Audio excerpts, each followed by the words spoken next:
Welcome to the Salesman Podcast. On this episode, you're going to learn how to use social proof to close more deals and make it easier and easier and easier over time to close bigger ones as well.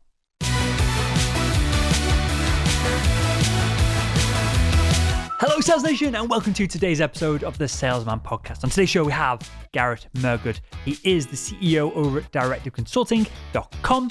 And on today's show, we're diving into social proof. He's given us a step-by-step guide of how to implement it as a B2B sales professional to earn us more money, to make deal sizes bigger and close rates much higher as a percentage of like outbound leads and outbound emails, phone calls, and all that good stuff. So with all that said, let's jump into the show. Garrett, welcome to the Salesman Podcast. Hey, thanks for having me, Will. Glad to be here. Looking forward to the opportunity. You're more than welcome, sir. I'm glad to have you on. We're going to cover a topic which, the more and more I think about it, is more and more important as we move into like the internet age of selling and the fact that everything is so much more visible now. But we've never covered it on the show before, and it was your idea to cover it, so I appreciate that. And that is social proof. So in my kind of thinking before we click record it, I guess there's two angles to go at. There's social proof of the individual, how trustworthy they are, customer testimonials and all that kind of thing of the individual, and then the same for the product or service as well. So I guess we'll start with the product or service because that's going to be the easier one to cover, because I imagine salespeople have resources at their fingertips already, hopefully, for some of this. And then we'll move on to the personal side. But before we jump into even that, how do you define social proof? And especially in this B2B specific sales world, what is social proof, and perhaps what's an example of it? Yeah, so social proof is, in my mind, the leveraging of more established channels or third parties. So social proof can take, I think, two forms. It can take the form of thought leadership on other established and respected channels, and it can also then take the form of third-party independent reviews. And so, whether that's an e-commerce store like Amazon, who obviously has been incredibly successful when they kind of brought out these reviews, they have their verified reviews, and you have these other things that are very, there's a lot of validity, and it's not like a fake review. So I think, obviously social proof can't be spammy, but you have very real reviews, and then you're gonna have very real thought leadership. So whether that's going on a well-known podcast like this would be a form of me building social proof for our own firm, let's say, just as well as someone could go and write for a well-known blog. And so in your sales cycle, maybe one of your follow-ups is say, hey, Mike, I don't know if you had a chance to read my last email, but here's a blog I recently did for Salesforce. I think it'd be very helpful for you and your firm. There's some good insight there. And all of a sudden, let's stop here for a second, Garrett, because you opened the can of worms of, we can even ask the question here, and I think you're going to be on the same side of this as what I am, of should B2B sales professionals be aiming for thought leadership? Is that a good use of their time when perhaps the manager's telling them to cold email, cold call, and chase their target? Is it worth that hour a day, 2 hours, 3 hours a week to be writing blog posts, to be coming on industry-specific podcasts? In my opinion, you can do two things, right? You can, with your time, try to increase your numbers or increase your close rate. I will always lead on my close rate. It's that simple. So if you want to ramp up, that's great. You can try to ramp up, or you can focus on closing more deals for more money too. Because the thought leadership, well, because a lot of times when people say volume of deals, they either call more or they start offering bigger discounts, right? But if you do thought leadership, you start closing more while charging more, because now all of a sudden the perception of your product is not what you're saying, is what other people are saying. And now all of a sudden the value perception has gone up, and you can sell on value, not on anything else. And I've never really thought about this before in this context, but is thought leadership, is it 99% made up of just social proof? Because clearly there's an element of you've got to be an expert, otherwise you're just bullshitting people and trying to pull the wool over their eyes, so to speak. But other than that element of it, and we'll just assume that everyone who's listening is a somewhat of an industry expert in their field, is the other 90% of it just social proof and kind of like the having other people agree that you are a thought leader, if that makes sense? I mean, there's other benefits. So I'm a natural SEO, so I'm going to look at the link building factors, maybe organic traffic and brand awareness and some of the marketing characteristics of it. But from a sales side, I'd say it's 99% social proof of saying, here's why you should trust what I'm saying. Because, right, this is an age of information where the other third party is not going to sign that contract without looking at your LinkedIn, without asking someone about you, without checking out your company's website. They are going to inform themselves. And if you think about it, everything's a competition. So if I'm going up against you and I was on the Salesforce podcast, let's say yesterday, and I'm doing all these other things and I'm shooting you this information, and it's not me saying it, it's me publishing it on these columns I write for these other places. And then you have Joe Blow, who is kind of smoozing you, hitting you with a little shake and bake and trying to close the deal based on all these other things. And you have this other guy who's like, you know what, I don't need to try to convince you. I'll let these resources convince you. And then I'll outline our case studies. And so for me, it's thought leadership, case studies, reviews.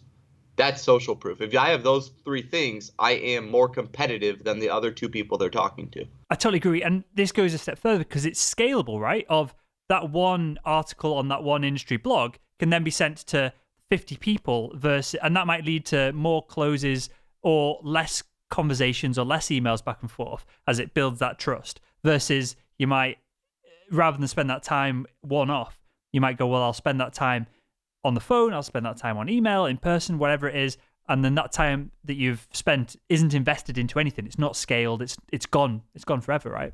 Yeah, and here's the other issue, and this is something that I actually got really lucky with. I think that's important for the audience, is references are not scalable either. And this is something that's important because a lot of times before you close a large contract with a high order value, they want to have references. Can you please send me 2 or 3 references of similar people you've worked with in our industry? Very standard question. Problem is nobody has unlimited references. You eventually run out of your advocate type customers.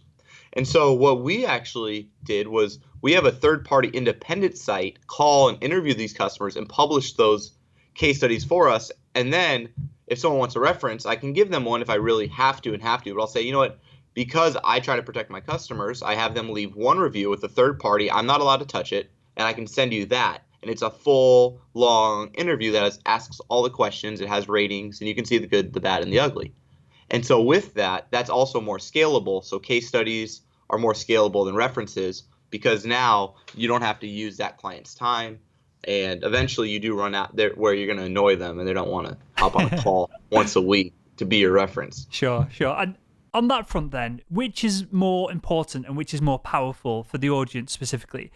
Should we be getting case studies that our company have put together and the marketing team and everyone in that department that cover the scope of the product, the business, and the company as a whole? Or is it more powerful for us to go out on a limb and put some of our own time and effort and sweat into getting our own independent kind of like testimonials, references about us personally? And obviously that ties in with the product as well. The product's terrible, but you've done a really good job at selling it. They're still not going to be happy. They're not going to be happy that you've supported them with a really shitty product. But is that more powerful than a company-wide kind of case study or reference? So here's the down and dirty. Companies stink and marketing departments stink at getting social proof. They just do. So let's say this. Let's say it depends on how big your comp is. Okay? Because if your comp is big enough, then why wouldn't you take the time to go get your own case studies and do it right?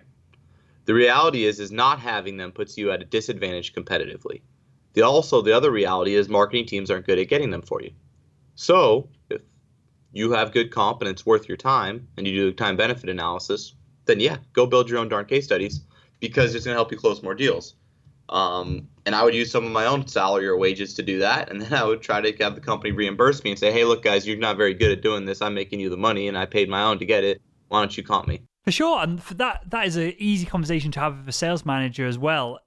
Once you've proved that it's worked and it's closed a deal, and you only need to get a comment from a potential new customer saying this is what tipped us over the edge, or this is what kind of separated you from the competition.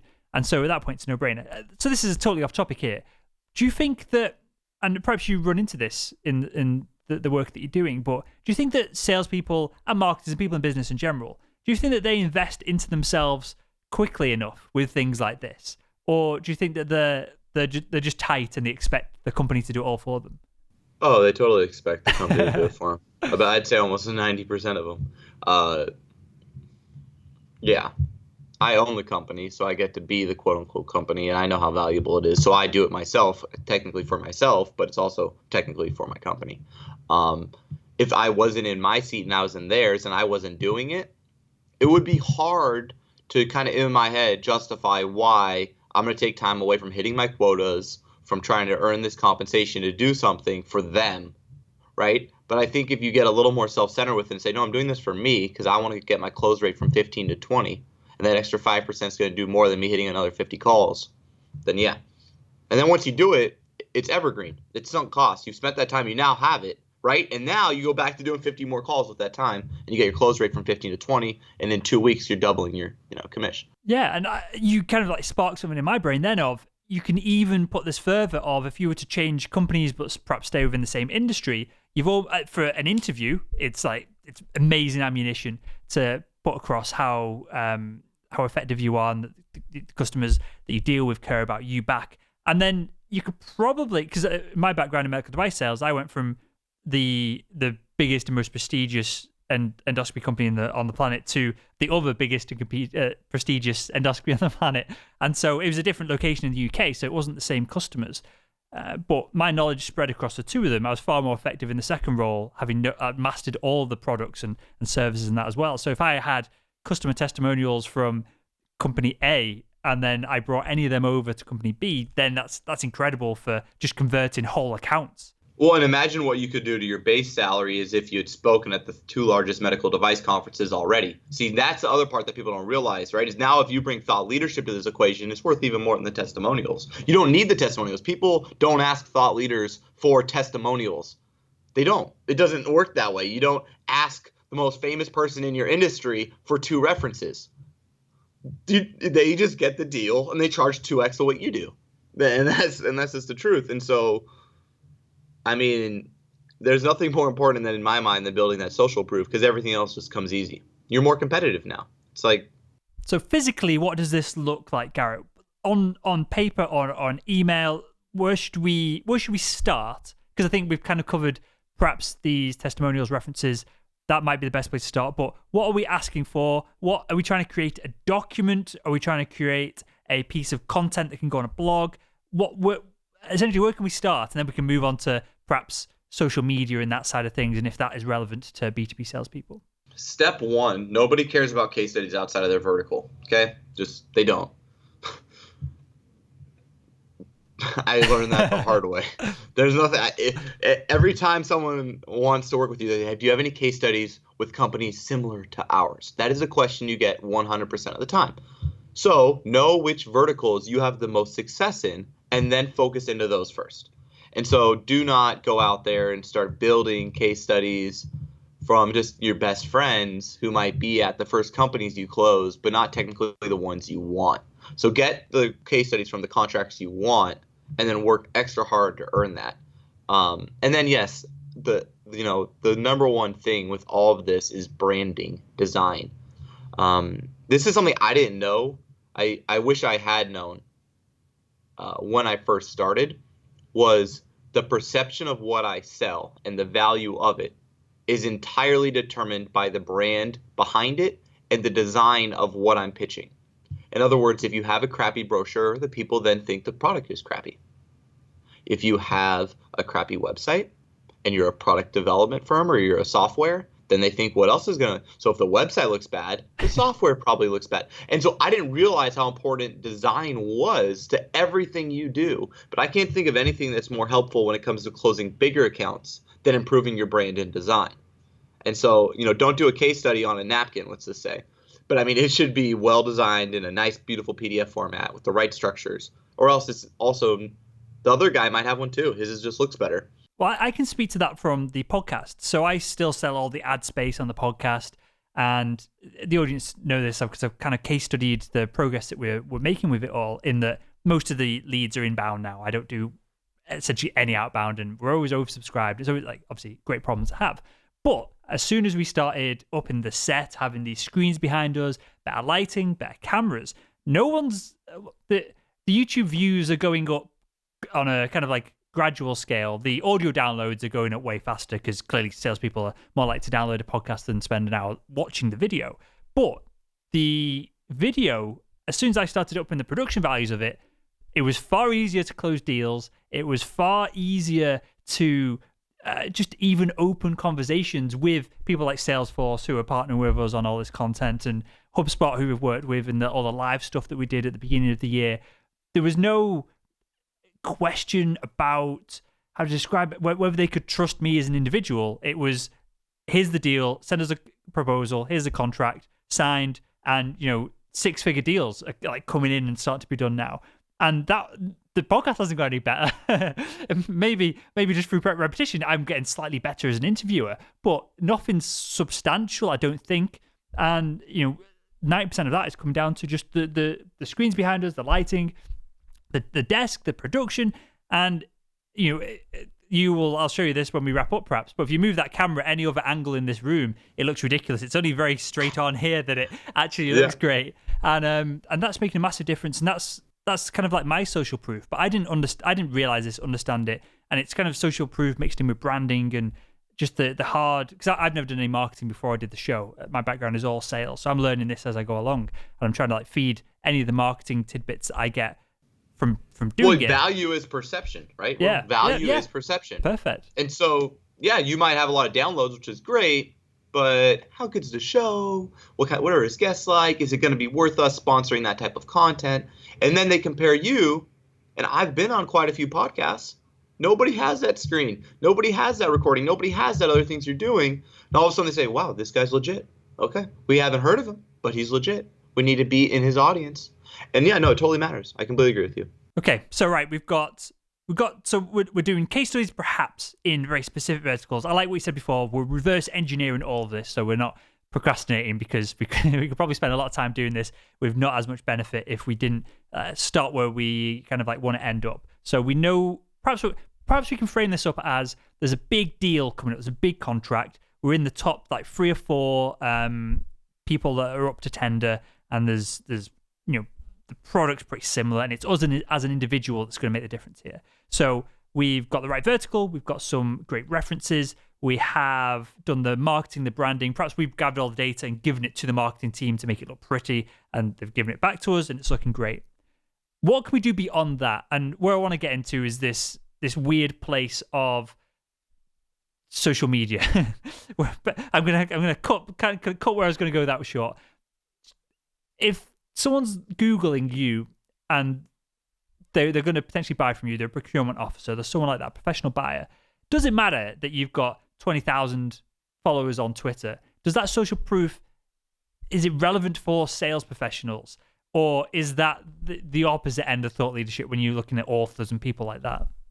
I don't think it matters. And it's not, now, there's a caveat to it. You can buy 20,000 followers on Twitter. It doesn't mean anything.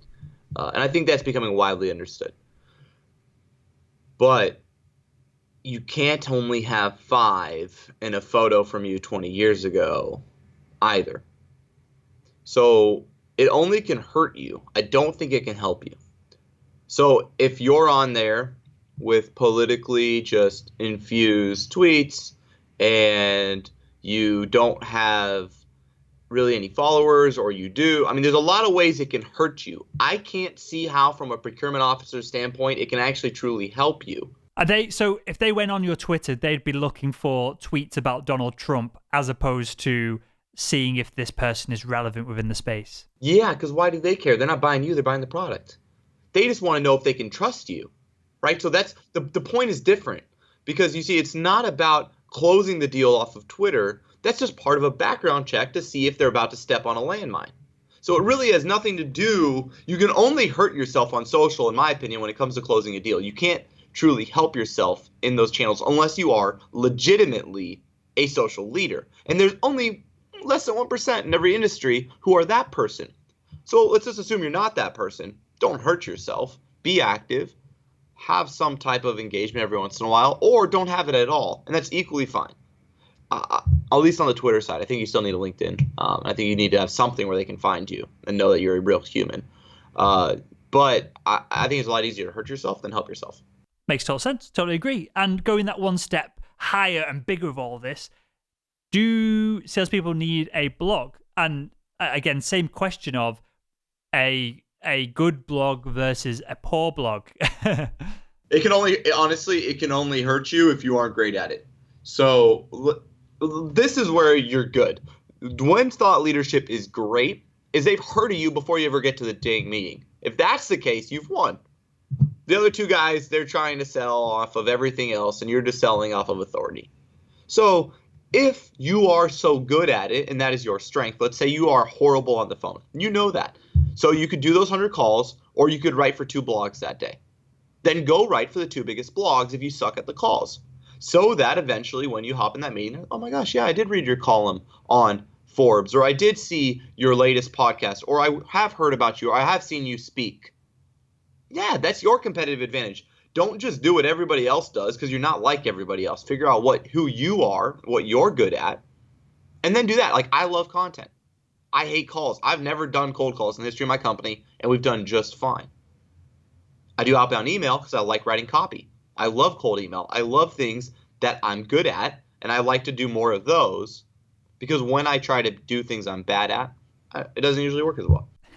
I think you made a great definition here and a great split between, there might be better ways to describe this, but I'm going to use the terms an authority in the space, someone that has trust built into their name when they walk into a room. And this 20 years ago was perhaps done by an in-person network. The fact that you've gone to a bunch of events, perhaps you've played golf with these people at the weekend, you just happen to bump into them, whatever the cliche sales thing is, versus what is all the rage at the moment, which is influencers.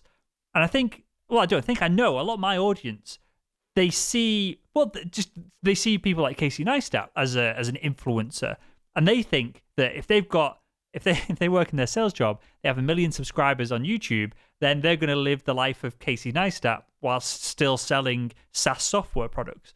And clearly, I'm somewhat exaggerating here, but to bring it down to reality, there's definitely people in the audience who think if they had 10,000 subscribers on a YouTube channel and they were talking about SaaS accounting software that they were selling, that their life would just be incredibly and just change, and they'd be an influencer.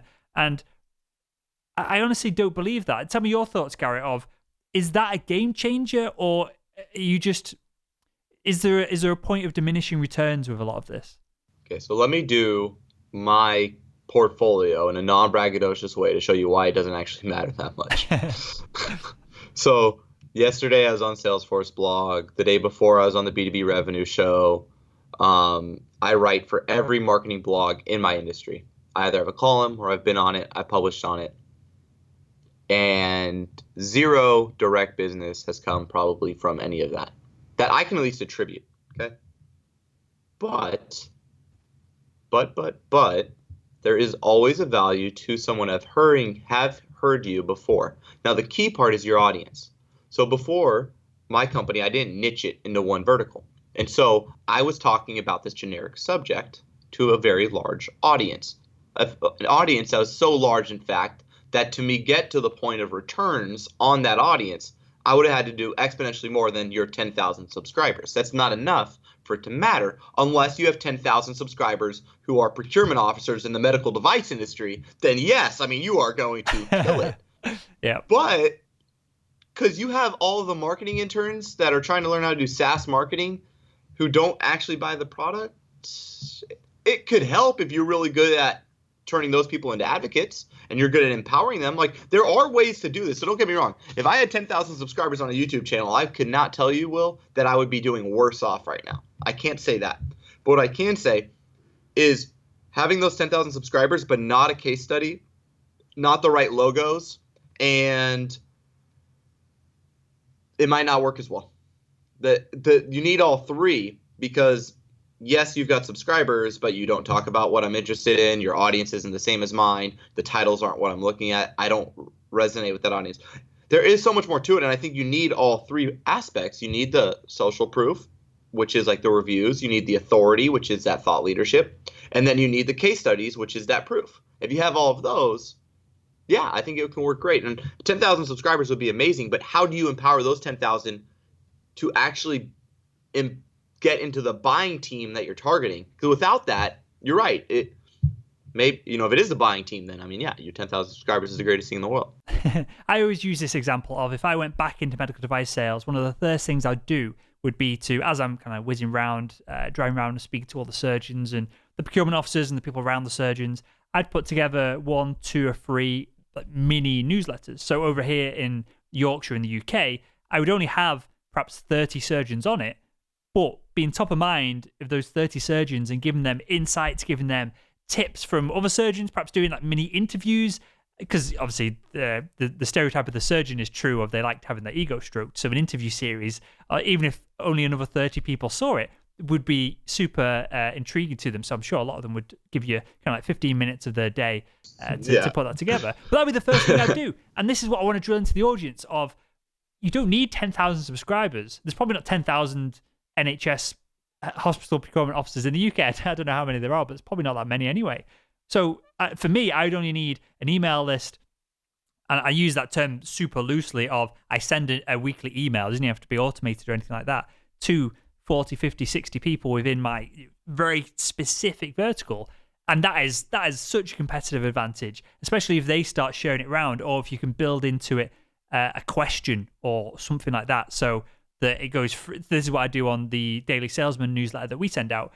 Every email has multiple questions that says, just reply to this email and let me know what you think. And I get about 50 emails every day from about the 10,000 people that are on there. And obviously less people open it than receive it. But I then have conversations with 50 new people every single day. And then I get really good relationships forming on that. So I just want to kind of drill it down and drum it in that you don't need thousands and thousands and thousands of people to have success in that vertical. It's crazy that people think that. No, it's all about how well you can build that initial group to advocates. And once they go from awareness of you to interest in you to advocacy of you, you win. And it's an advocacy game. I haven't mastered it yet. It's something I'm still working on. But I can tell you when I first started, I thought, just like everyone else, how many email subscribers can I have if I only had this many subscribers? And I'm coming to see it's not about the subscribers I don't have. I mean, the subscribers that I have, it's the ones I don't have. And the ones I don't have are the ones that are truly influential to purchase my product. And how do I earn those? How do I build those? How do I nurture those? And when you have that, all of a sudden you have a natural growth machine of relationships that you've done digitally. So can we rephrase all of this then?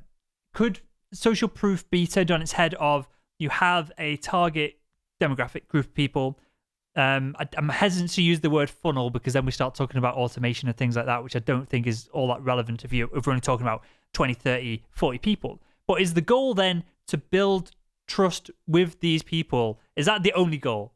Can we sum up sales in 2017 by just saying that of it's, most products are pretty good. There's always competitors in the kind of global world that we live in. Everything essentially is pretty much commoditized. No matter what you think about your product, it probably is somewhat commoditized. Is the differentiator, is it, forgetting all social proof, all these other terms, is it just the level of trust that someone has in you versus someone else? And so we should be spending all our time kind of building a list of people, and I'm going to use the word I said I wouldn't, but bringing them into this funnel of trust and then increasing the levels of trust as we go along. Can we just drill it down to that? Is that the premise that we should be aiming towards? As a salesperson, yes. Also, if you are in sales and you're not at the company with the strongest brand, ditch them, swim upstream. Because you're fighting uphill every time you walk into the room and you're having to try to prove your company instead of proving yourself. Okay, that's just a fact. And what you can control is definitely that. It is building trust. And so you have to ask yourself, okay, what does my company offer me, where I kind of put my name underneath, and then as a salesperson, and then what can I do so that it doesn't even matter where I put my name and who I put it under. And that's something you can control, right? But something you can't control as you're getting started. If you don't have that social proof, you might need to barnacle off of where you've gotten yourself and the brand that company has built. But then it is going to be all about your track record, who you know, relationships you have, and then the proof of your successes or the execution of what your product or service did for others that are similar to who you're targeting. So being incredibly targeted, incredibly focused, and then focusing on those relationships, and then building assets out of those relationships. That's testimonials, getting that from someone, building case studies, getting that from someone, and building that, and then also then publishing for them, writing for them. So it's content in the thought leadership forum. it's case studies in the proof form, and it's reviews in the trust form. And when you have all three of those, you're going to be hard to beat if your name's under the right company. So remember, your product still has to be any good, right? But you'll be hard to beat. Love it. I love it. Well, Garrett, with that, I've got one question to ask everyone that comes on the show. So I'm going to ask you this, sir. And that is, if you could go back in time, personally, you, and speak to your younger self, what would be the one piece of advice you'd give him to help him become better at selling? Design matters. Design matters. Hire a designer early. First, second hire would have been a designer. Everything you do should be well designed and stand out, because then you can sell for more. We had someone on the show to kind of dive into this, and the example that he gave and I've experienced is just as simple as when you get an email and it's all different fonts, and then you can see where someone's copied and pasted because it's like purple and a slightly different size, and you can see where someone's half-arsed the email because there's two blah blah blah, and then it's copied and pasted. Simple stuff like that really matters, doesn't it? It totally matters. It's all appearance. And, when I was selling small deals, I didn't need to worry about it because they didn't care. I was below the market price. And people, I think when you first start in sales, you might be selling something for less than other people. And so you start to believe these lies that, like, you're a good salesperson. And I know that now that I wasn't a good salesperson. I was just half the price as everybody else. And so when you start to compete and try to close the big deals and want to get those for more, it's all about design, value, perception, all these other things. And I think the faster you get to that, obviously, the better for you and your company. And so, design matters. That's what I would tell my younger self. Amazing stuff. Well, with that, Garrett, tell us where we can find out a little bit more about you and then everything that you're doing as well. You can follow me on Twitter at Mehrguth, my last name, my first initial. But, what we do is I run a search marketing agency for B2B companies called Directive Consulting. We essentially partner with VP of sales, VPs of marketing that are looking to increase their pipeline or opportunities that are marketing qualified. And then we ask ourselves, where does your audience find you online? So whether that's search engine optimization, pay-per-click advertising, or content marketing, we partner with your team. We have our own in-house team. And we help say, okay, how do we get you from 20 marketing qualified opportunities to 80 to 100, and then keep growing that week over week, month over month. And that's who we are. We're Directive Consulting, and we work with industry-leading B2B firms. Good stuff. Well, I'll link to all that in the show notes to this episode over at salesmanpodcast.com.